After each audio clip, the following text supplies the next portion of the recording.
To make a Formula One driver, a Grand Prix driver, it doesn't take too long to get in, but that is not the important time. The important time is once you have arrived at being a Formula One driver to be a top driver. And this takes a few years. I think to be a really good one, it takes 3 years. 3 years to be good. Jackie Stewart had not been mistaken.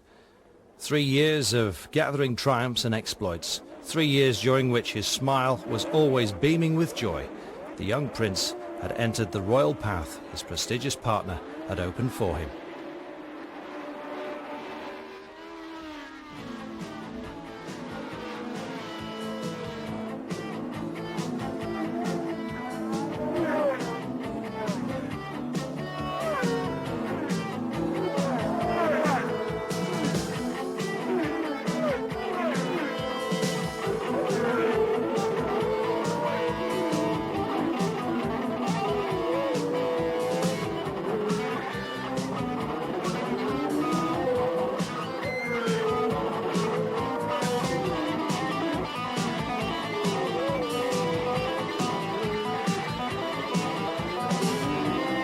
He was cheered every time he was seen. He now belonged to the circle of the very best.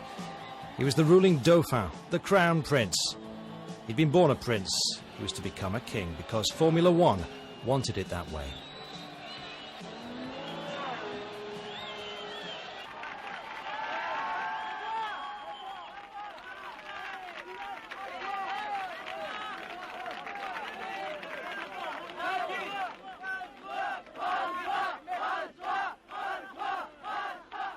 In his last year driving for me, I particularly remember at the Nürburgring where they finished first and second, and I remember Jackie coming to me after the race and saying that Francois could have passed him any time that he liked. He said Francois was quicker than he was. But being the genuine person that he was, he stayed behind Jackie because he knew that the following year was going to be his year.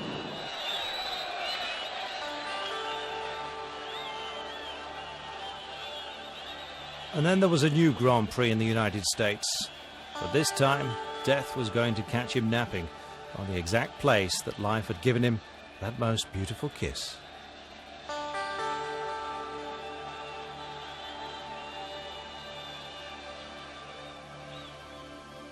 In cold lightning, death gave him that frozen kiss. On Saturday, October the 6th, 1973, the blue of his eyes flew away.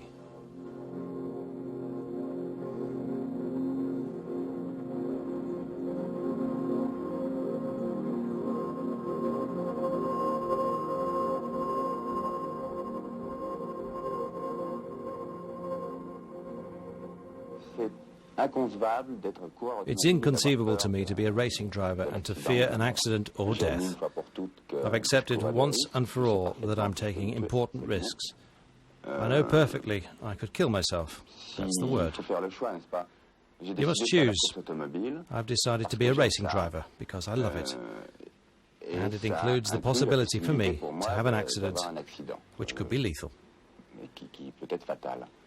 If I now start fearing that accident, if I'm afraid of dying, I'm going to decide not to race anymore. The only thing I live for, totally, is racing. It's not a boring life for me. I've made my choice.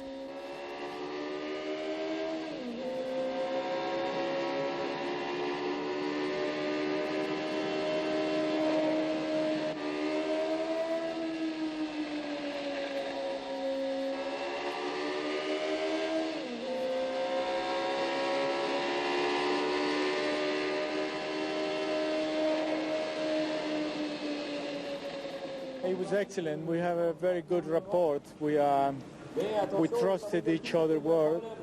It was not just a work relationship, but it was a friendly relation in every way.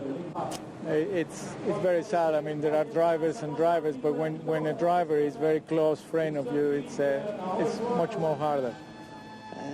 For 6 days just before his accident at Watkins Glen,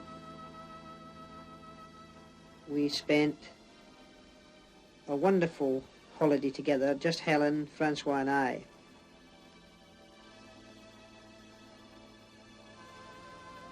And I suppose I had been involved in many, many motor racing accidents, had seen many people die and have certainly lost many friends. But Francois' accident really was the last straw. It was the last thing that could happen to me really in motor racing. We'll never know what exactly happened on that morning in Watkins Glen. We'll never understand why the God of Men abandoned him. It always looked life into the depths of its eyes. We only know that a huge pit was suddenly opened and that there remained a heavy silence. It's impossible to forget him. He was such an interesting character. And unfortunately, when anyone mentions the name Watkins Glen to me, I remember him. In our memories, a wonderful smile, an infinitely blue-eyed look will always remain.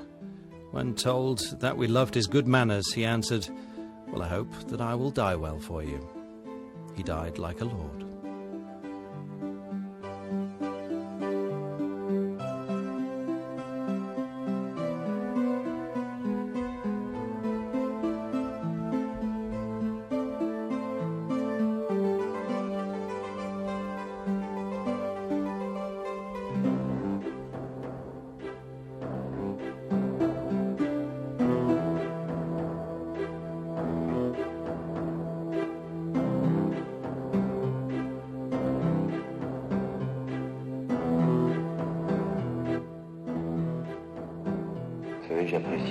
You know, I enjoy all moments of my life.